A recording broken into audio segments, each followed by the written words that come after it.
The following content is provided under a Creative Commons license. Your support will help MIT OpenCourseware continue to offer high-quality educational resources for free. To make a donation or to view additional materials from hundreds of MIT courses, visit MIT OpenCourseware at ocw.mit.edu.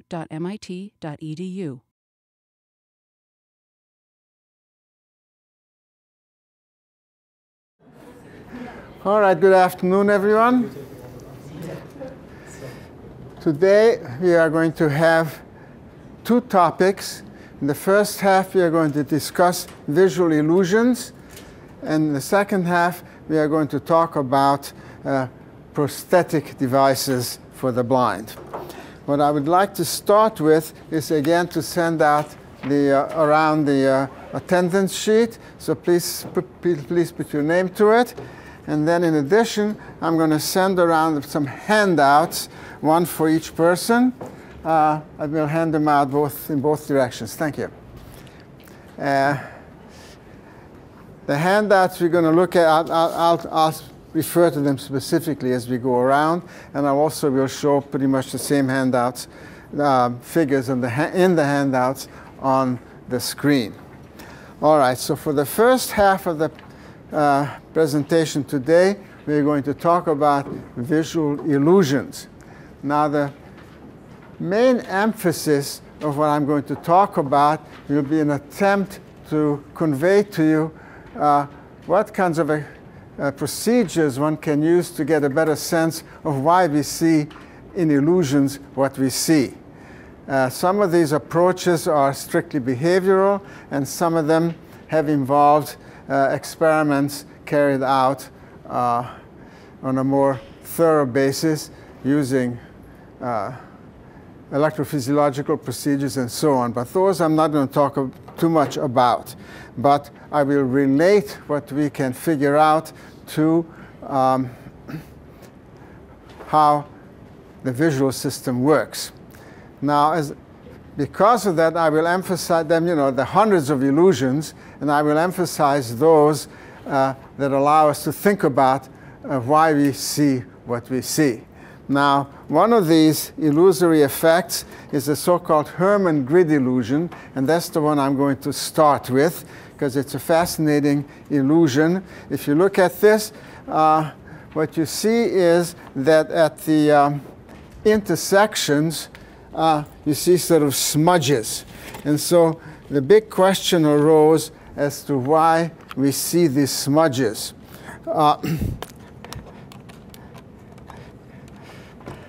Now, does everybody see those smudges?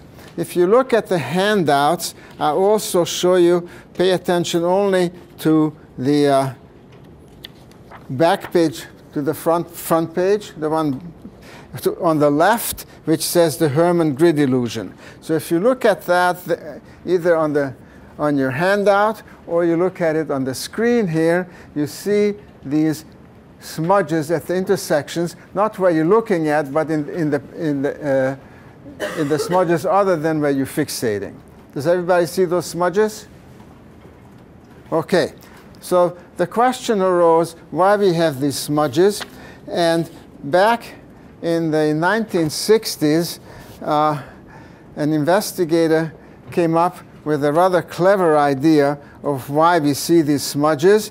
And the person who came up with this theory was a fellow called Baumgartner. And so what he proposed, that this illusory effect is directly attributable to the center-surround organization of the receptive fields of retinal ganglion cells. So what he proposed is that when a retinal ganglion cell falls in the center like this, there's more inhibition in the surround than when it falls along not the intersections, but along the straight lines.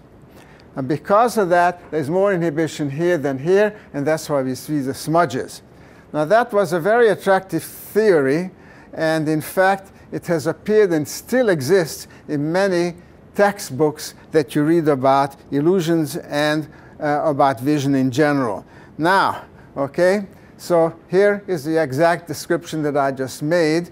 to tell you this. And of course, you would expect that if this is the case, you should also get the smudges if you reverse the contrast.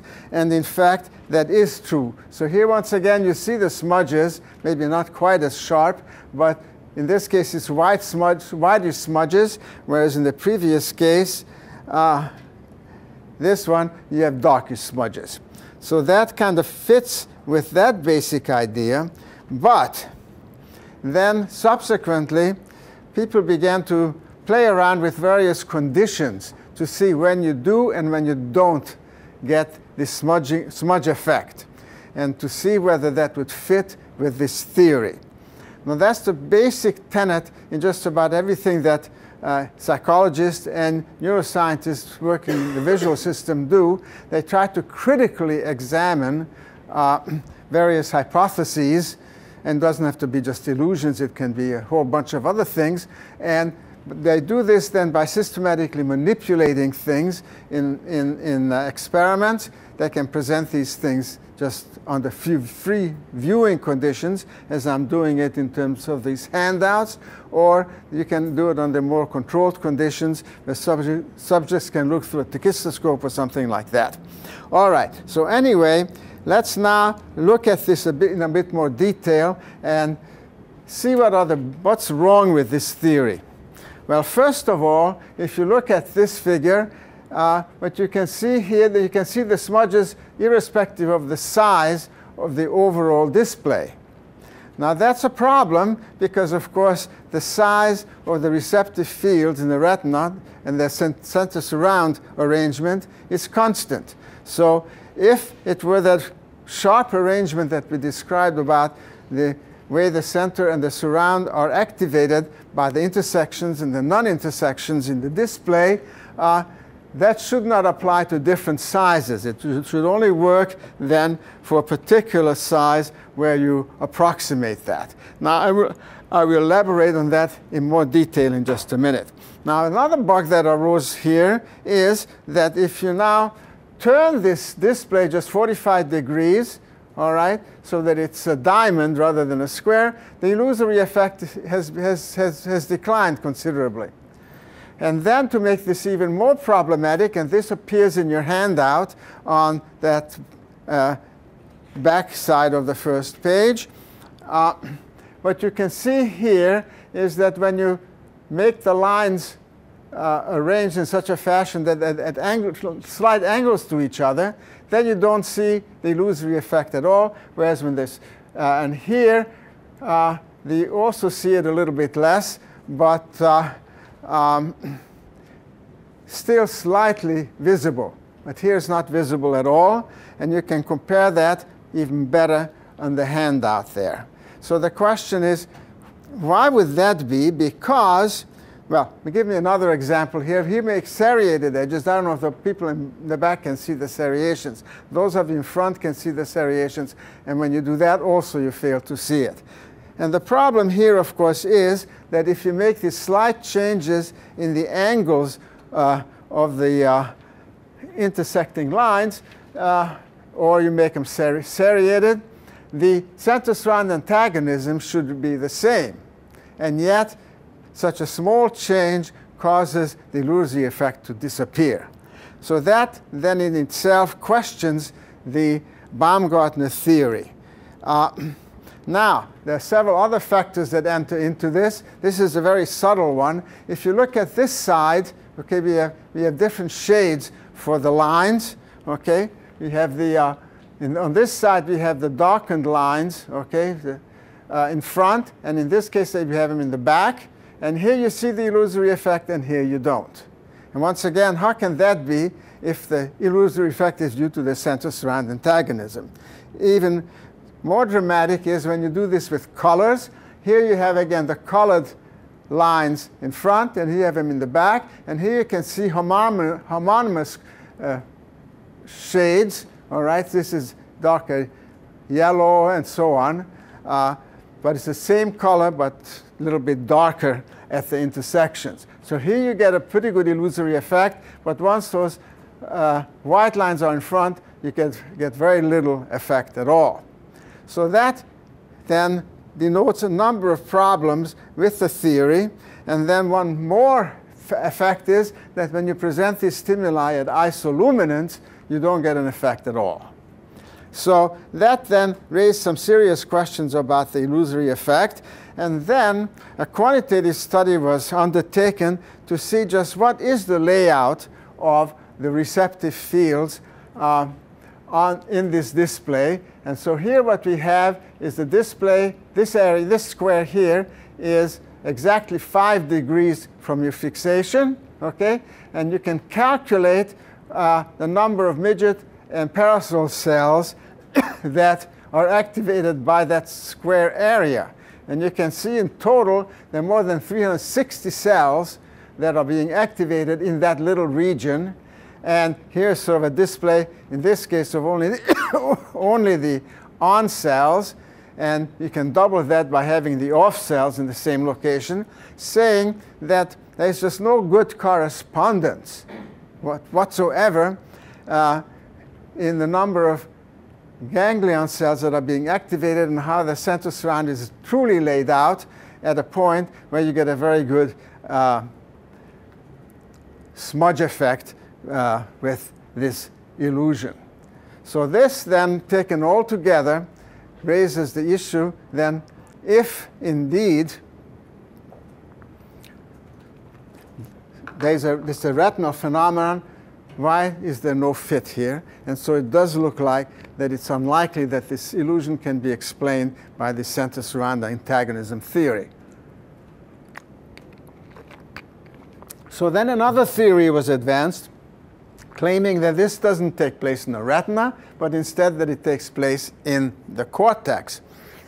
And so another theory that was advanced is saying that this happens in the cortex due to the fact that you have these simple cells, we talked about those before, that have these elongated inhibitory, supposedly inhibitory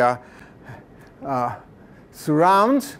And if one calculates this, that can explain the illusion a little bit better, especially since these cells, even at any given point in the visual cortex, come in several different sizes.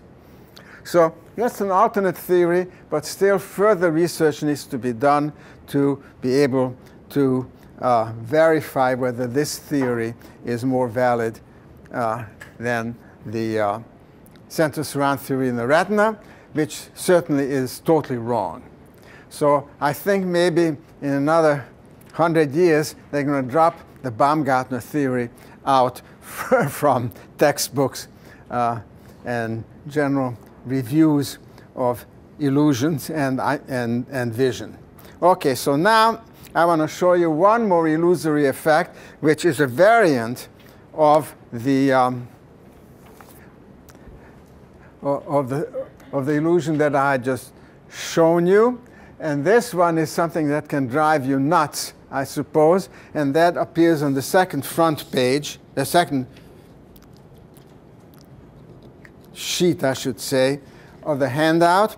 And you can look at it there, or you can look at it here, and you can see this scintillating effects, and therefore it has been called the scintillating grid illusion. It was invented by a fellow called Lingelbach. All right? That's a very strong illusory effect, very dramatic, and whether this can be explained by any particular theory about the visual cortex still remains to be settled. Right now, I don't think there's a specific theory that can explain this. Now, I will now move on and talk about yet another illusory effect for which, or actually a set of them, that has a much better explanation. This one we don't have a handout for. If you look at this display here, you agree that the left and right bars here are identical, right? Going in shade from light to dark, all right? So now what I'm going to do here is, what I want to do is to present these two images here. I want you to fixate in the fixation spot.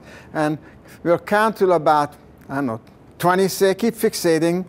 1, 2, 3, 4, 5, 6, 7, 8, 9, 10. 1, 2, 3, 4, 5, 6, 7, 8, 9, 20. And then I'm going to go back here, and you can see that this side is much darker than that one. Everybody got that effect? I'll do it once more. Pretty dramatic, huh? OK, now I'll tell you what I'm going to do. What I want you to do is to look at this with one eye. OK? Don't look at it yet. Wait a while. Just let your eye get settled. You're going to look at it with one eye, and then when I switch over, I want you to switch eyes. OK? All right, ready? Go ahead now and fixate, and we'll count till 20 again. 5, 6, 7, 8, 9, 10. 1, 2, 3, 4, 5, 6, 7, 8, 9, 20. Switch. And if you do that, you don't have an effect. OK, so what does that prove? Well, that obviously proves, that's why it's nice to do these little itty-bitty experiments one can do in minutes. It proves that this is a retinal effect. And the effect is actually due to adaptation that we had talked about, when was it? A couple of times ago. Now, I want to show you yet another effect that has a similar arrangement. What I'm going to do here is I'm going to put this display on. And what I'm going to do here is I'm going to turn these off successively as we go around the clock. OK? And what I want you to do, again, is to fixate here on the cross. OK? And then I'm going to start running it. And what are you going to see? A pretty amazing thing you're going to see. What do you see? Yeah? You see a green spot going around? Everybody see that? OK, so now the big question comes up. Why on earth do we see this green spot? What is the explanation? Well, this again is a retinal effect. And to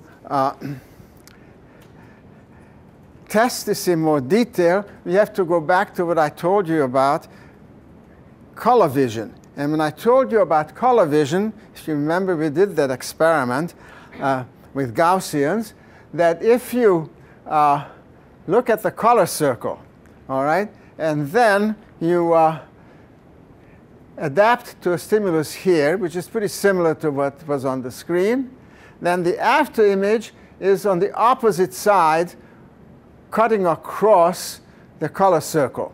So the after images that you see that are in color can be perfectly explained by the color circle. If you adapt to this, this is the after image. You adapt to this, this is the after image. It's always straight across the center line, center point, I should say, where you have the white center, which perfectly explains your after image. So what I'll do again, I'll show this to you just once more. OK, here we go. Ready? You can experience it again, just to sort of get a sense. It's amazing how that green circle becomes more and more and more and more vivid. Now, one more thing I'm going to tell you is when I turn this off, keep fixating, and then you're going to see a green after image, right? So it proves that indeed it's the after image that appears over a period of time with that rotating circle, and it's fully explained by the color circle. All right, so now you're going to move on, and you look at yet another illusory effect. If you look at this display, what do you see here? You see a light square and a dark square, right? Everybody see that? Now, what if I told you that what you're seeing is a total misconception? So I'll tell you what I'm going to do. I'm going to leave these two squares exactly as they are, but I'm going to change the background. Ready? What's the difference here? The difference is that now the background is uniform, right?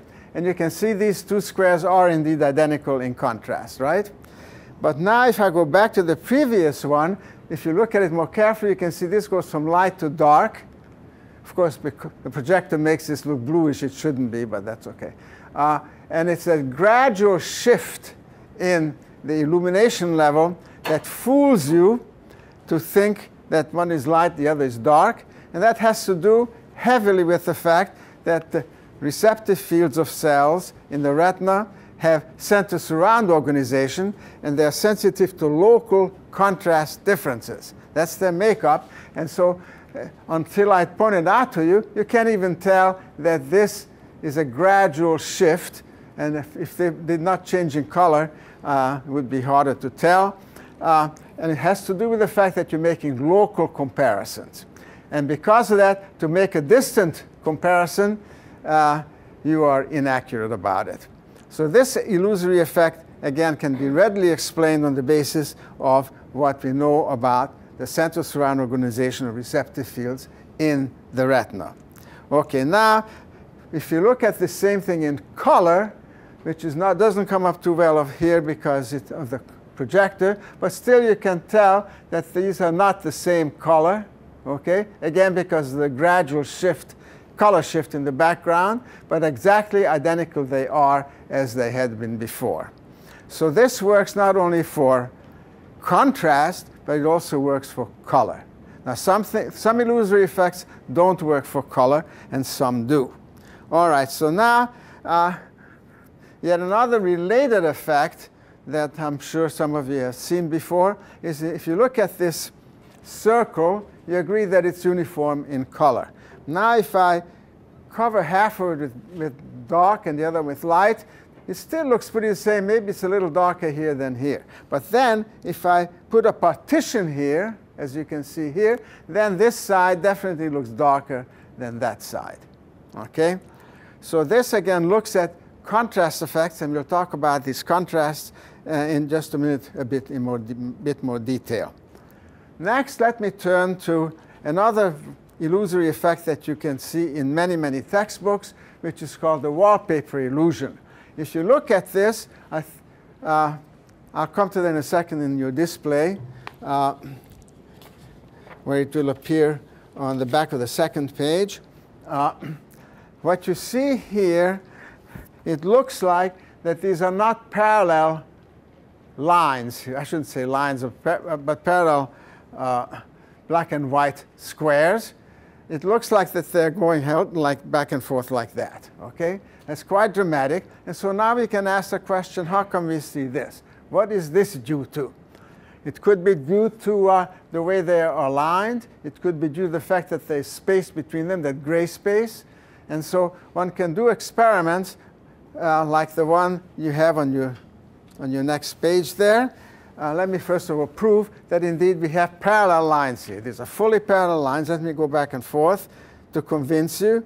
You can see that the lines are identical, and yet they do not look parallel at all because of this illusory effect. OK, so now what we can do is we can fiddle around with this a bit. And that's the kind of thing you guys will probably enjoy doing yourselves. Look at various illusions, start playing around with them. This is an example. This is a basic wallpaper illusion. And now you turn this into an equal checkerboard, OK, and you keep the lines in between, and you get no effect whatsoever. And then here, we eliminate those gray bars, and the illusory effect is greatly reduced. So consequently, the illusory effect has to do with both the fact that you have space between the alternating black and white bars, meaning these gray lines here, and that you have them offset. So this is, when it's not offset, you don't get it, and when you don't have the bars, you don't get it. So these two factors play an important role in giving rise to the illusory effect. Now, what we also can examine is what happens at isoluminance.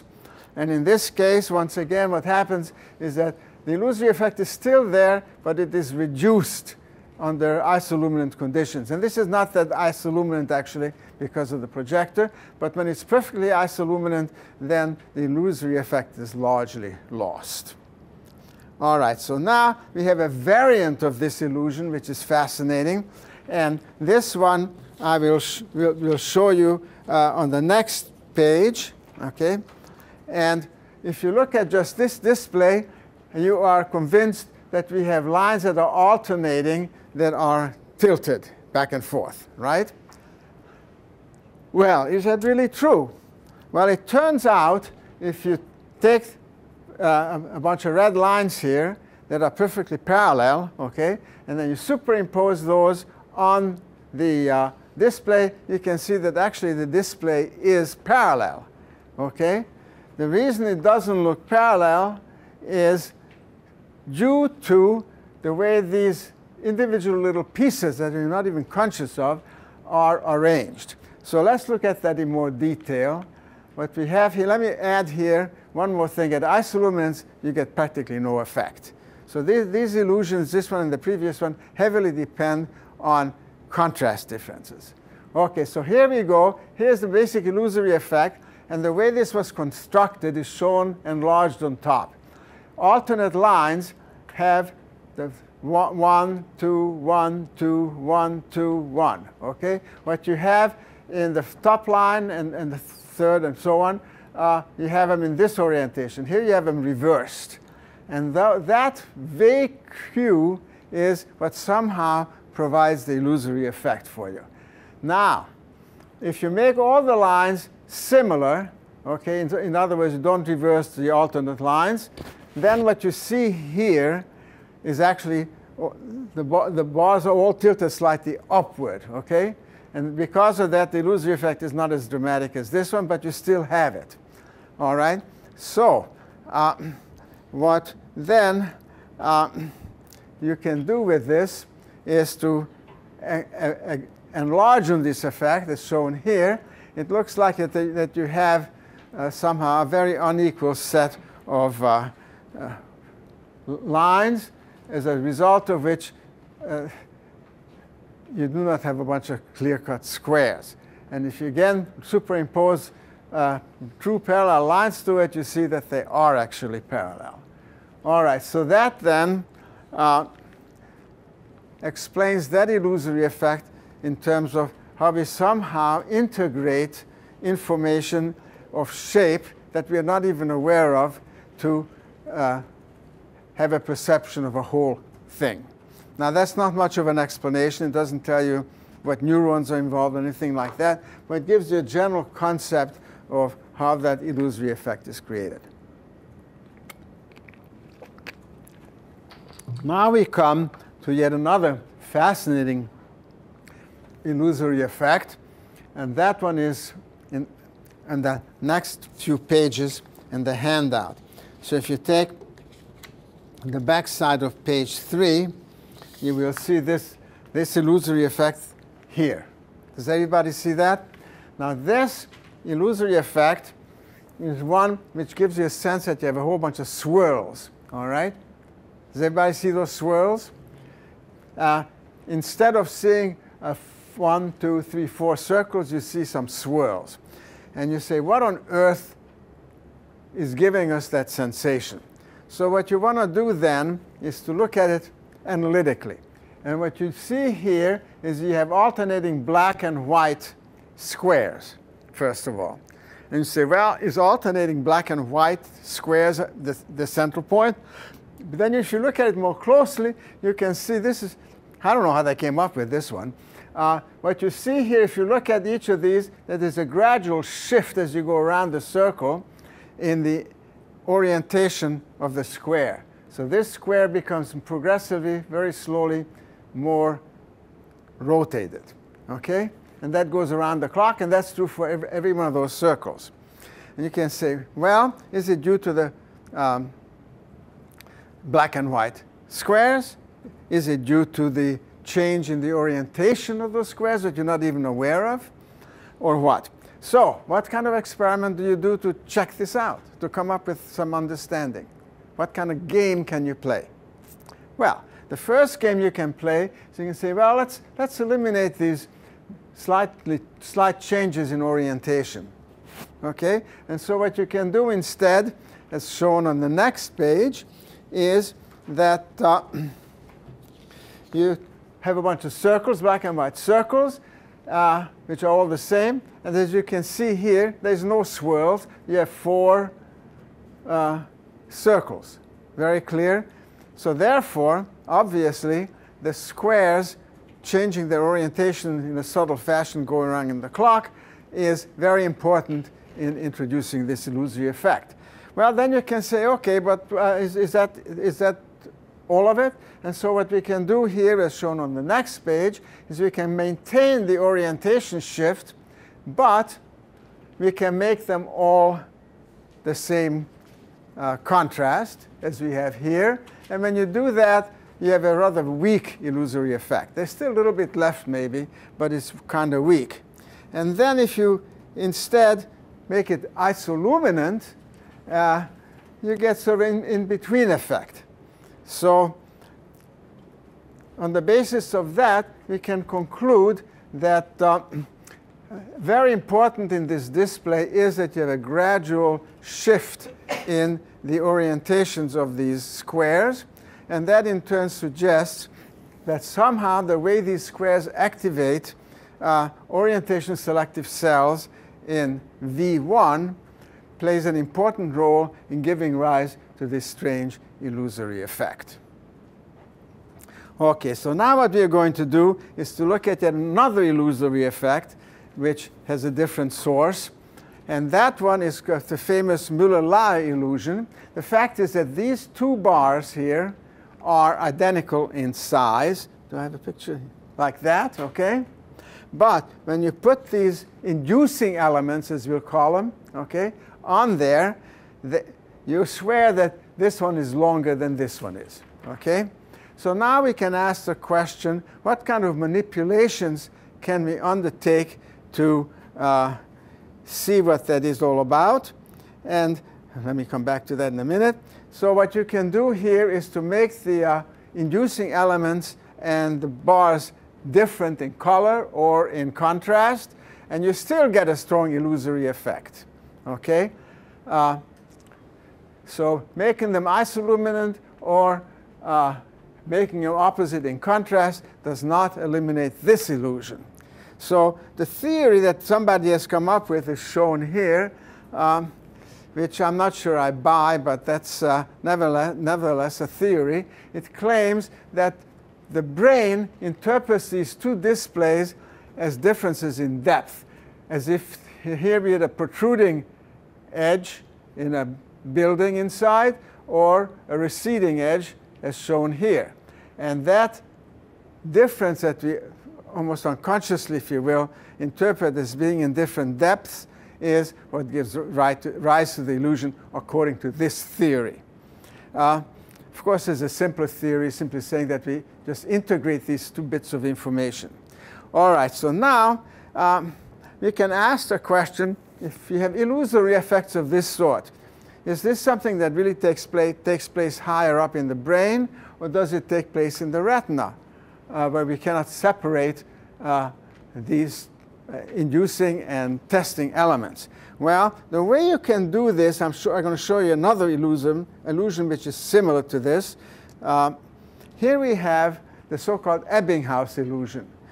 This is a very similar kind of illusion. It is a test element and an inducing element. The test element here are these two circles, and you swear that this one is a smaller circle than that one is, right? And here we have a bunch of small circles, and here we have a bunch of large circles. So now we can ask, well, is this something that takes place in the retina or what? So what kind of experiment can you do? Well, the experiment that you can do is to present these displays interocularly. What does that mean? What that means is that you present these to the left eye and these to the right eye. And you present this, the device that's used by psychologists for this kind of thing is called a tachistoscope. You look through it, you can present things separately to the two eyes, and you can flash them on briefly so you don't get any binocular rivalry. And when you do that, then you can systematically vary the size of these to make sure that you can get a quantitative measure of it. And when you do that, you find that the illusory effect is just as good under interocular conditions as it is under binocular viewing conditions. Because of this, then, this has been done with many kinds of illusions, including the Müller-Lyer one. And when you do that, you show, in essence, that this is an effect that takes place most likely in the cortex, certainly not in the retina or the lateral geniculate nucleus. It takes place someplace where the images from the left and two eyes converge. All right, so now, what we can do is to look at the Yet another set of illusions that I want to show you. I think that these illusory effects are done. You can take this home and enjoy it or show it to your friends. Now I'm going to show you a set of just two kinds of motion illusions. Okay, here's the first one. I want you to look at the screen, and I'm going to flash something on briefly, and I'm going to do it repeatedly. Ready? What do you see? Do you see something moving? A very brief sense of motion that you see. This twirls a little bit. It is called the snake illusion,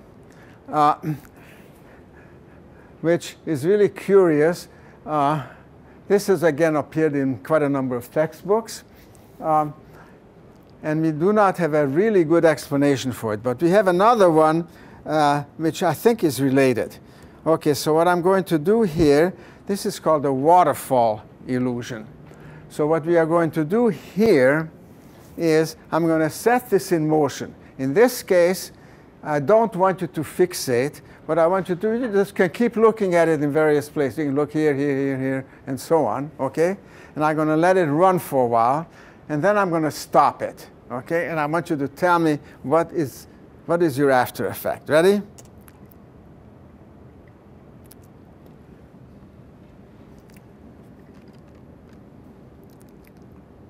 OK, I'm about to stop it. Are you ready? Pay close attention to what you're going to perceive once it stops. Everybody see what happens? What do you see? You see the water running uphill, right? OK, I'll do it once more so you can appreciate it.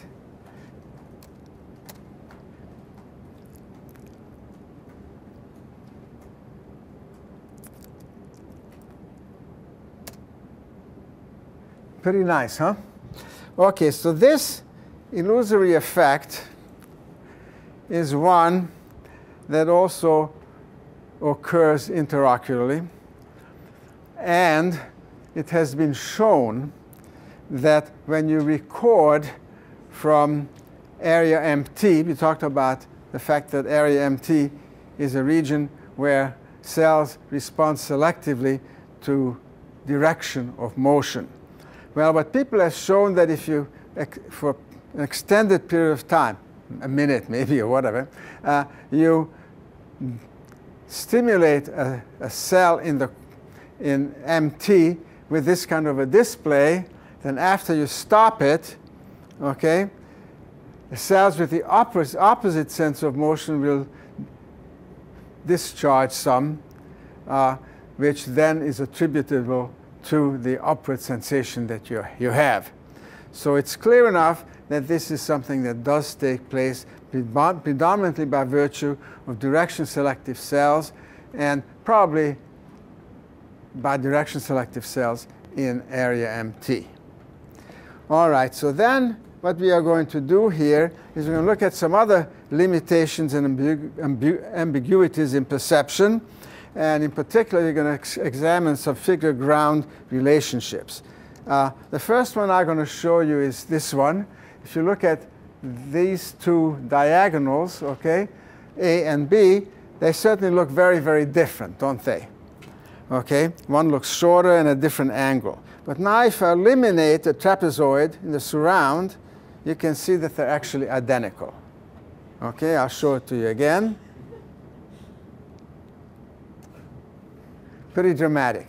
So that's an interesting illusory effect, and it's clear enough that this is something that takes place in higher cortical areas.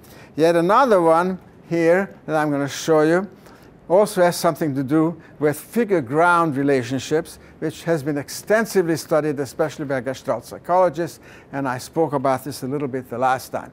What you see here is a bunch of vases, so to speak, right? That's good enough. So what I'm going to do now, I'm going to show you another set of vases. Are you ready? There is another set of vases. Everybody see the vases? Now what if I tell you that there's much more to this than just vases? So if you look really closely, you're going to see something else there. What else do you see there? Vases. Okay, two faces, two guys facing each other. Now, if I change the relative number of elements in here, which changes the figure-ground relationships, you get a different effect. Here, you have predominantly, you see the faces rather than the vases. Okay? That's a cute way of putting it. I see the faces, not the vases. And then you switch it and you say, I see the vases, not the faces. All right? So that then is a way you can play around again with various illusory effects by fiddling around on your computer and creating things like that. Okay. Now, yet another strange effect is where you can have difficulty telling what's what, is this kind of a display. You say, well, what's happening here? Are arrows pointing to the right or are they pointing to the left? And that reminds one of a fellow called Yogi Berra. How many of you have ever heard of Yogi Berra? Oh, my goodness, very good. Okay, so he was a famous catcher for the New York Yankees, right? Well, he was a very interesting guy, had all kinds of interesting statements, and one of those many curious statements, one of them doesn't relate to this, it just comes into my head. It isn't over until it's over. That's one of his, okay? This one here that's relevant is, when you get to a fork in the road, take it, yeah? And that's a Yogi Berra quote, and so what we have here is a sign that you come to a fork in the road, and you have to decide to take it. What are you going to do? Are you going to go this way or are you going to go that way? So that's the kind of game you can play with this kind of strange effects that you can create that is confusing your ability to organize your visual percepts. Another famous one, maybe not that famous actually, maybe some of you have seen this. This again has appeared many, many years ago in the New Yorker. It says, I'm turning into my mother. Now keep looking at it and tell me, why do you think that comment is being made? You have, what do you have here? A young woman looking at another young woman, right? But now if you keep looking at this display, look at, this is a nose here and this is a mouth. You see an old lady now? Okay, that's why you played around with this. It gives you a confusing percept, and alternately you can see the young person looking that way or an old lady looking the other way. Looking not backwards but across. And that's why this statement says, I'm turning into my mother.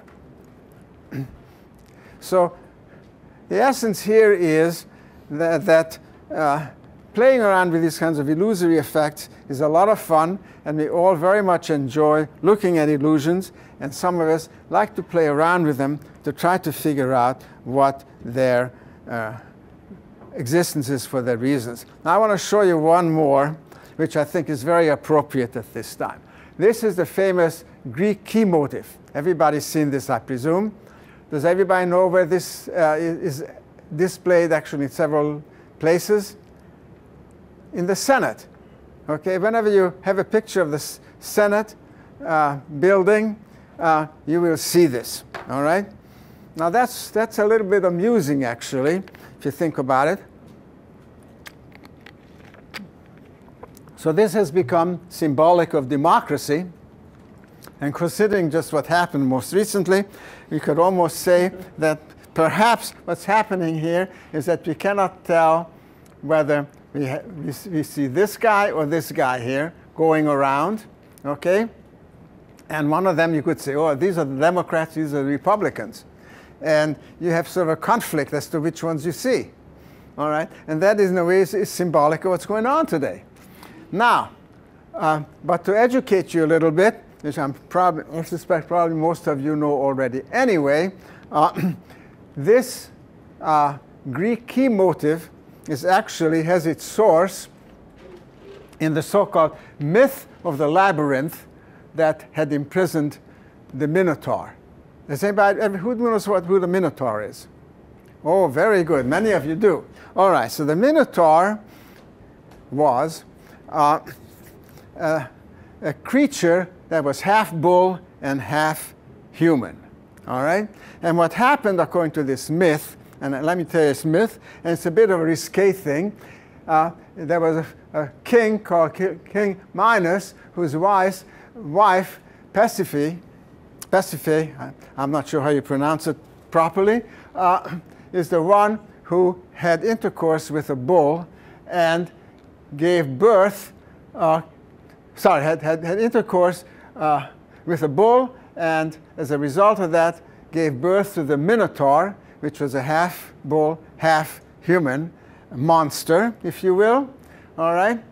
And that became so threatening and so irritating, I guess, to King Minos that he asked one of his subjugates, Daedalus, to create a maze, a huge maze, and he put the Minotaur in it. So it was such a maze that the Minotaur just couldn't get out of it. All right? But then things got progressively worse, and King Minos decided that he had better get this Minotaur killed. And so he asked a person whose name is Theseus, okay, to go into the maze and kill the Minotaur. Now, the king also had another offspring whose name is Ariadne. Nice name, Ariadne.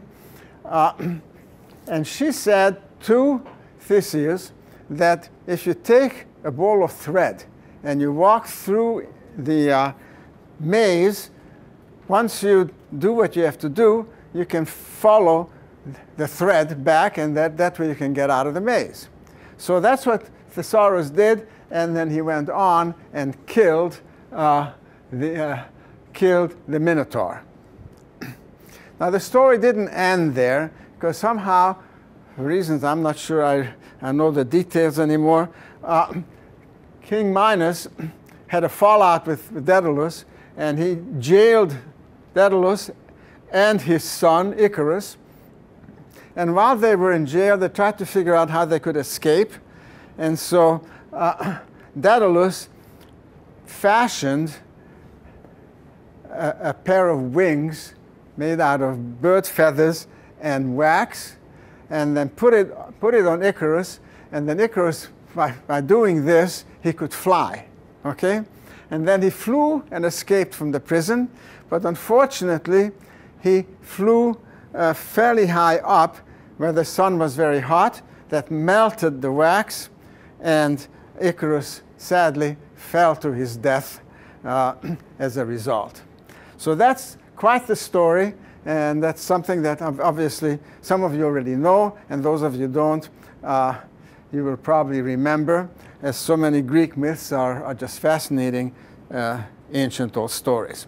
All right, so then here is actually a reconstruction of the kill of the Minotaur by Thesaurus, and this is actually a sculpture that exists in Greece. Pretty nice, huh? Okay, now the last confusing image that I want to show you is this one that had appeared, I think this appeared also in the New Yorker, but I'm not 100% sure. What you have here is a confusion. Do we have 3 or 2 prongs here? And the reason I show this sometimes in class is because in our department, when it was originally formed by Hans Lucas Stoiber, he created what is called 3 prongs. Okay? And then it became sort of an issue as to, well, what are the 3 prongs? Are there 2 prongs? Are there 3 prongs? Who belongs into which prong? And so somebody came up with this picture that was put up as a joke in the department when the department was still in one of the old buildings that doesn't even exist anymore. All right, so that then brings me to the end of the illusory effects that I thought we'd talk about briefly. And I will now move on and talk about visual prosthesis. All right, now, as far as prosthetics are concerned.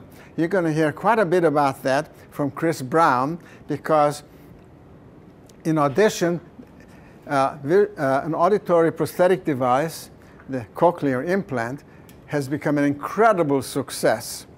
There are well over 50,000 people in the country now who have a prosthetic device like that that enables them to hear, to converse. It's really incredible. Unfortunately, when it comes to a visual prosthesis, we have nothing comparable at this stage. It's a much needed device that will take many, many, many more years to create. But I thought I'd give you sort of a crude sense of how that kind of work progresses, because there are many laboratories that are trying to come up with something that will provide an ability for people to see. Now, I can tell you that in the world, there are more than 40 million people who are blind.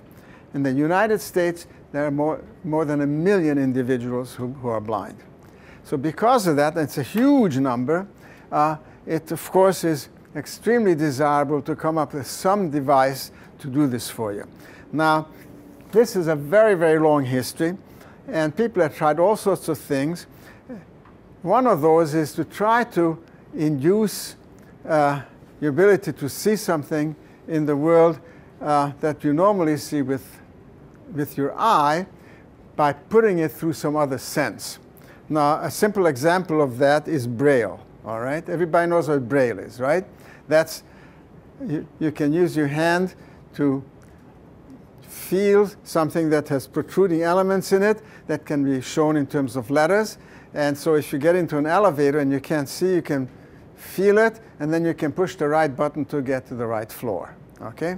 Now, that's one way it has been done. Another approach had been to present stimulation to the somatosensory system, either by putting something on your back or putting something on your fingertip, that an image would be converted into actually activating your somatosensory system that would be equivalent to something that you might perceive, would perceive if you could see. So that's the basic thing, and a tremendous amount of effort has been going on to try to come up with something to create a workable prosthetic device for the blind. Now, there's a lot of disagreement as to where such a device should be placed in the body, and also a lot of debate of what kind of procedures should be used. Now, some people advocate that it should be done on the retina. Some people advocate it should be done in the lateral geniculate nucleus. Actually, some work is being done at Harvard trying to come up with something for the lateral geniculate nucleus, and there are some people who think it would be best to do it in the visual cortex. So let me sort of go into this in a bit more detail, and let me first of all raise the question of what kinds of devices and what kinds of necessities do we have for converting vision into something that enables blind people to see. Well, first of all, it's very important to be able to see some basic patterns, very important to see motion, and very important, often ignored, is that you got to be able to see something in the third dimension. Because a person who is blind, he should be able to walk in the world, and if you're going to walk around, you should be able to see where things are in depth. So those are the basic requirements. You're certainly not required to process color information, so that's not important. And there are several other things that are not important, but these are the three most important ones that you would like to have if you're going to create a prosthetic device for the blind. Now then, the next question is, how are we going to deal with this, and what kinds of issues and problems you're going to deal with? First of all, the big issue is what kind of prosthetic device should we use. One of those is, that I've already mentioned, is to try to convert visual impressions into other modalities, such as your somatosensory system. All right? The other is to create some sort of stimulating device, which could be, there are various kinds, but one of those would be, for example, to put a bunch of electrodes into the brain or into the retina or whatever, and then selectively stimulate through this series of electrodes to mimic the visual field. Now, the other one that is a big issue, what brain areas should be done, should be considered. And because we're at an early stage in this, I think it is desirable for people to pursue just about any area they think might work. Now, the problem with a retinal implant, there are two problems with it. One is the retina is extremely small and very confined and has these millions of receptors and ganglion cells, and how can you selectively activate them? Now, the biggest problem, though, is that in most blind people, the retina becomes non-functional, and even worse, it degenerates in a relatively short time, so that it no longer is useful for electrical stimulation or for whatever kind of stimulation you wish to engage in. So because of that, some people have moved on to the lateral geniculate nucleus. That area has some problems because it's deep in the brain and it's quite small, okay? And also, it tends to degenerate over time, although it takes it a lot longer than the degeneration of the retina. Thirdly, people have considered stimulating the visual cortex, and that's what I'm going to talk about in a bit more detail just now. But the last thing that's very important here, I think it's the last thing. Yeah, let me go back.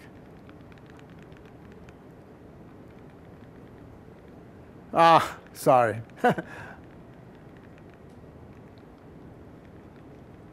The third big issue is, can you create a device that has longevity? As soon as you put something into the brain or into the eye, there is going to be some sort of adverse reaction that may kill the cells at the tip of the electrodes or something like that. So all kinds of approaches have been created to try to increase the longevity of the device. Now, I'm going to next look at what happens in the visual cortex, which is a promising, at least I think it is, a promising site where you could electrically stimulate and use that to create a visual impression. All right, if you do that, here is a monkey brain. A monkey is very well suited for this because I've mentioned before, the posterior part of the cortex here, this is area V1, is lissencephalic. And so it's relatively easy to place accurately electrodes into it. Okay? So then if what you do here, just a reminder, here's the central sulcus, here's the lunate sulcus, and here, of course, is area V1.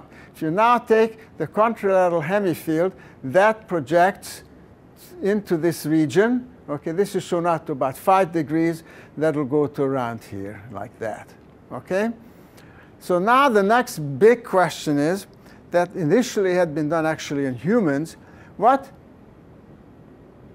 do you see when you insert a microelectrode into the brain? As I say, this was done on humans initially, and you electrically stimulate. What do you see?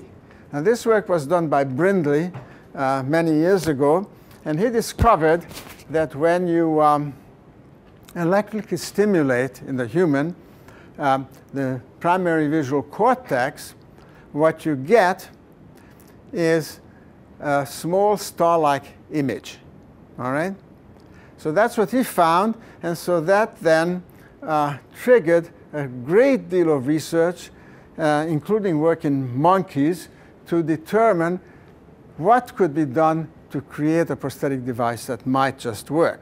So the first step then was to try to determine what happens when you put a microelectrode in here. This is, by the way, the layout of the visual field in the posterior cortex, with much more area devoted to the fovea than into the periphery, because, of course, there's a much higher packing density of receptor cells as well as retinal ganglion cells in the foveal representation than further out. In the cortex, the thickness of the gray matter is constant. It's about roughly 2 millimeters thick. And so the frequency, spatial frequency of the cells is pretty constant as well. So therefore, you need to allocate more space to the incoming huge number of retinal ganglion cells projected to the geniculate and then to the cortex than for the periphery. And that's why you have this kind of a layout of much more space allocated to central than to peripheral vision. So that's a very important factor in considering how to create a prosthetic device. So now the first step in doing this kind of stuff is to, if you're going to do serious experiments on monkeys, is to determine what does the monkey see when you electrically stimulate the visual cortex. And so the experiment that's been done here is one in which a monkey has been trained to look at make an eye movement to the bigger of two visual stimuli or the brighter of two stimuli. In this case, we have two visual targets. By the way, one of these is going to appear where the receptive field is of the cells that you're going to stimulate in the visual cortex. So then you sometimes make this one brighter, and the monkey makes a saccade to it, and he gets a drop of apple juice for reward.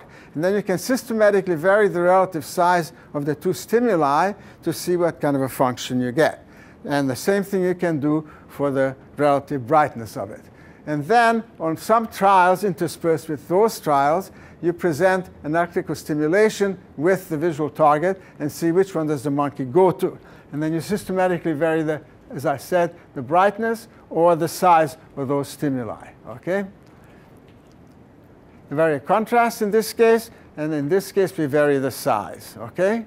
So that's the basic experiment. And if you do that systematically, you can tell exactly what the size and the contrast is of the stimulus that is created. The visual stimulus is created by electrical stimulation. If you do that, here's an example. When you present two visual stimuli and you vary the percent contrast difference, all right, with the two stimuli, you can see that it crosses over indeed when they're identical.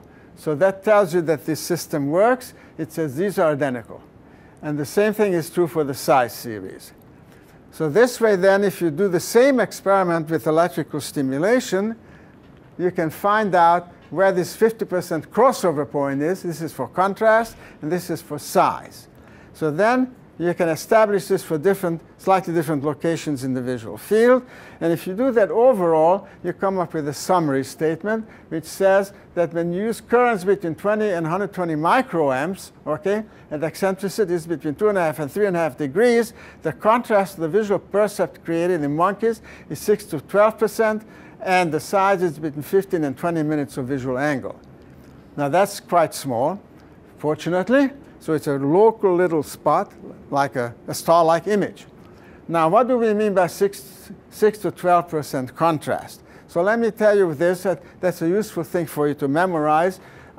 We talk about percent contrast. What you do is you measure, for example, in candelas per square meter, what the contrast is of this and what is the contrast of the background. Then you subtract one from the other, divided by the sum of the two, and you multiply by 100. So when you do that, this is roughly 8% contrast. This is roughly 75% contrast. So that gives you a sense of what contrast means. All right? So that means, in essence, that the visual stimulus created by the electrical stimulation is fairly low contrast. All right, so now the next important factor, once one knows what the visual percept is that is created by electrical stimulation in the monkey, the next thing is to ask the question, what kind of electrode array should one put together?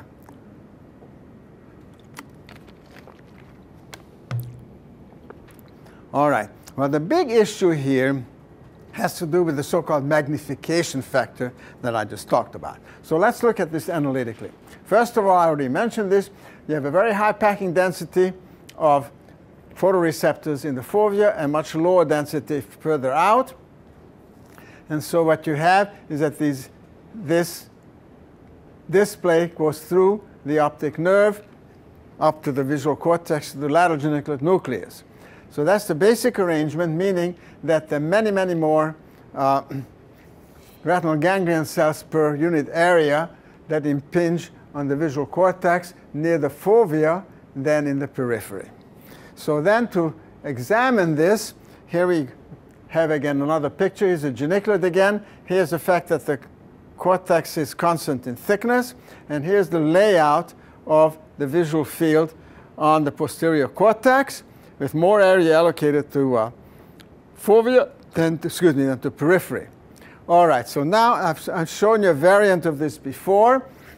If you present an arrow across the visual field here, this is the impression made with much more activation in central vision than in peripheral vision. I mean, don't have to worry about that. That simply tells you that we discussed before, that the images created depend heavily on where you stimulate in the visual field. OK, so now to look at this quantitatively, if you put a bunch of dots up in the visual field, this is in the central 4 degrees. This is the actual activation in the visual cortex, OK? Meaning that in the fovea, you have 2 elements here, this one and this one, here and here. They take up a lot of space, whereas in the periphery, OK, they're very close to each other. That's due to the so-called magnification factor. And so one of the basic rules is that we've got to be able to stimulate the visual cortex, taking into account the magnification factor. So if you have this kind of spatial arrangement, if you then were to put a bunch of electrodes in like this, which we'll call proportional electrodes, then if you stimulated all those, you would get a similar square with one proviso, namely that the little dots would be smaller in the fovea, obviously, than in the periphery. So then if you have this kind of arrangement, what you can do is you can take a camera that has a fixed number of elements, and each of those elements you hook up to one of the electrodes. If you put the word fiat lux there, this is what you hypothetically would create, like that. OK? That's what it would look like. So in contrast with this arrangement, if you were to use an electrode array which you can readily buy, you cannot buy proportional arrays. You have to somehow create them yourself. But if you buy a fixed array, which are the elements are equidistant, then if you stimulated all those, you will get a butterfly image. I will show a movie of that as well. And that means that if you do that same conversion as before, this is what you would see in contrast to this. So in other words, it's a greatly distorted vision because you didn't take into account the magnification factor. All right, so then what you can do, actually, you can also increase the number of electrodes in the center here, OK? And that would mean, in this case, we have 428 elements, that you can recreate fiat lux pretty well with this increased number of elements, where with the original set, you couldn't make anything out. Now, the alternate to this would be that you could take a whole bunch of equally spaced electrodes, which you can commercially buy, and put them in. But then to get the same acuity, you would need, in this case, something like over 600 electrodes, whereas in this case, you would only need about 420. So because of that, obviously, you want to minimize the number of things you put into the brain. It's desirable to use a proportional device. So that's the first big step. Now let's assume that you have created a proportional device. The next thing would be to see how do you stimulate these through a camera. So what you do then is an experiment in which you take a human subject, and you can put a camera on a helmet, and also the person looks at a monitor, and otherwise the rest of the world is excluded by having this bezel here. And then the camera looks at something, and then it can display the image here. Well, one thing it can do, it can display the image as it is. But the other thing that's much more important, it can display that image as if electrical stimulation had taken place. Now this becomes complicated because you have to do a lot of conversion of the input from the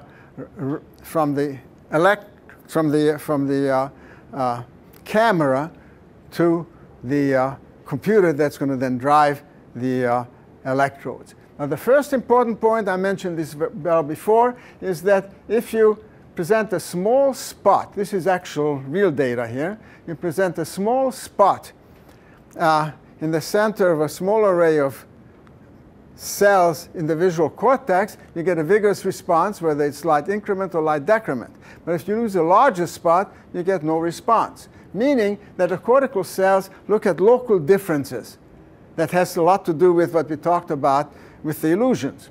And so what you have to create is an algorithm that mimics that. And so the way you do that is you have these individual elements for each of the electrodes, and if that individual element in the computer that gets the input from the camera, if the whole element gets activated, there's no real activation of the electrode. But if an edge appears, like here, here, or here, then the electrode is activated. Okay? So you create local differences by this conversion system, all right, by this algorithm that then will, when the camera looks at the world, will respond whenever there's an edge, an illumination difference.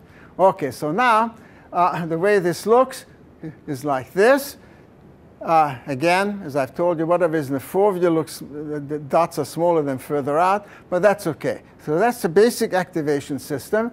And so now what we are going to do, having created such an algorithm, we're going to examine what the person who carries his camera on his head can actually see.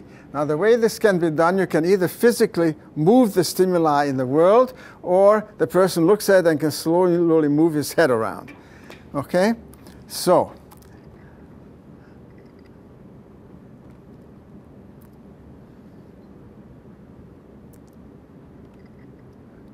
let's first look at what would happen if, instead of a proportional display, we used an equally spaced display, that butterfly display. Okay? So what I'm going to show you here is on the left is what the camera is viewing. And here I'm going to show you what is actually perceived by this algorithm, by the person where this image is converted into what he's looking at through that bezel. Okay, you ready?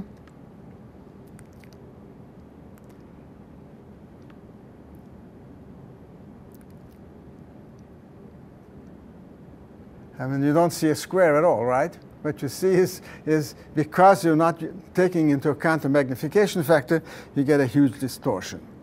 So now, let's go move on and ask the question of what happens when you are using a proportional display. All right? Okay. And now we get a rather nice story. Again, the visual display is on the left, and the image created is on the right. Ready?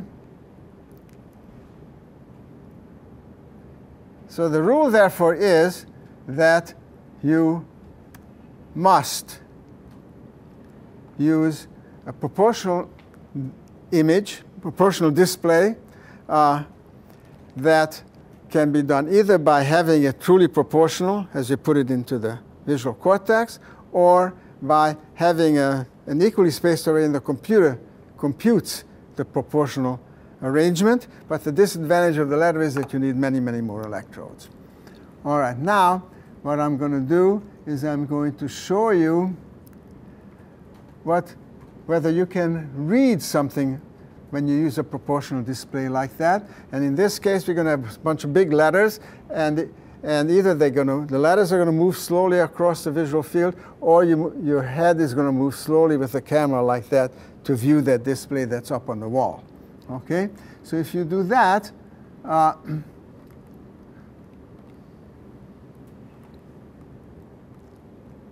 Are you ready?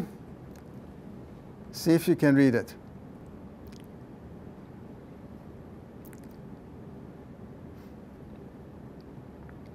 Okay, everybody able to read that one? Okay. Who remembers what fiat lux means? I've only shown it about 4 or 5 times. Let there be light. Okay, so now, just to be cute and attractive about it, I'm going to show you one more display. And this one is a display, again a series of letters and words, is one that John F. Kennedy has used in a very, very famous statement, which I think most of you will remember. And eventually, as you see the whole thing, you will be able to put it together. Are you ready?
Okay, everybody's seen that, right?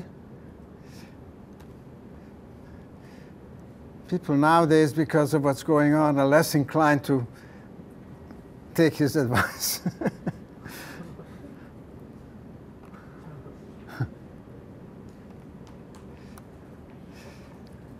All right, so that is then the essence of what I was going to cover today.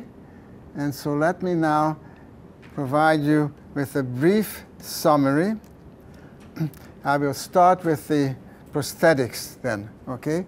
Research on visual prosthetics is in infancy, as I've noted.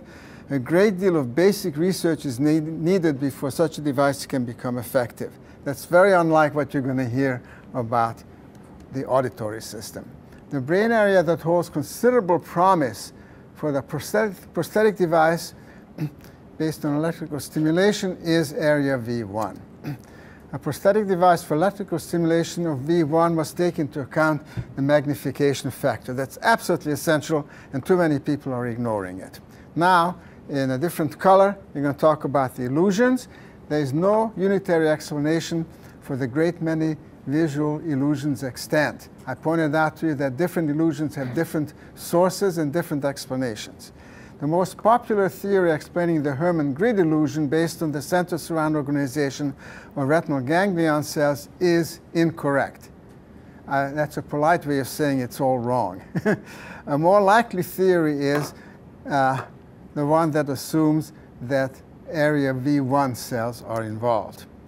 Retinal adaptation processes can explain illusions based on after effects, and you've seen quite a few of those, and many illusions disappear under isoluminant conditions. And lastly, there are no viable theories that explain illusions based on figure-ground relationships. We know what they are, but we don't know how the brain resolves figure and ground effects. So that then is the end of what I wanted to cover today. And next time, we are going to talk about eye movement. And I hope that you will enjoy that as well.